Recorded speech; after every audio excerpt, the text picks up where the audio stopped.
आज की कहानी है पछतावा।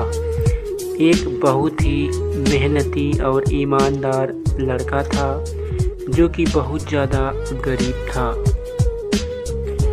वह दिन रात यही सोचता था कि वह खूब मेहनत से पढ़ाई करेगा और एक अच्छी सी नौकरी लेकर अपनी एक कार खरीदेगा।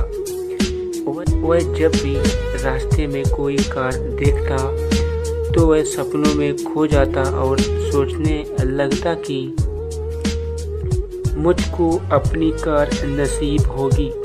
उसने ग्रेजुएशन करने के बाद एक नौकरी करनी स्टार्ट कर दी। कुछ दिन बाद उसकी शादी हो गई और कुछ टाइम के बाद उसका एक बेटा भी पैदा हो गया, लेकिन अभी तक वह एक कार नहीं खरीद पाया था। वह कुछ न कुछ पैसे जरूर जमा करता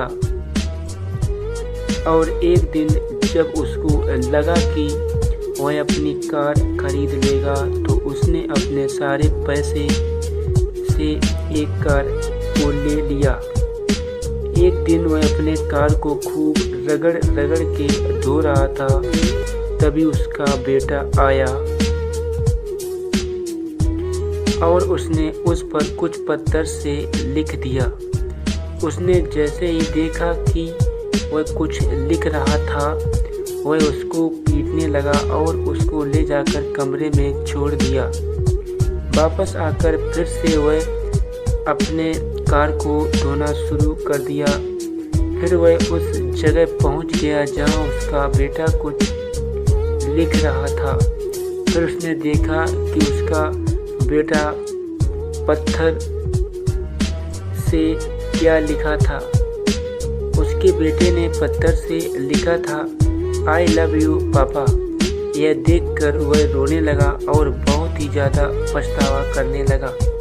वह कमरे में अपने बेटे के पास गया और उसको गले से लगाया और बोला, आई लव यू टू बेटा। दोस्तों, इस कहानी से हम लोगों को यही सीख मिलती है कि गुस्से में लिया गया निर्णय कभी सही नहीं होता है।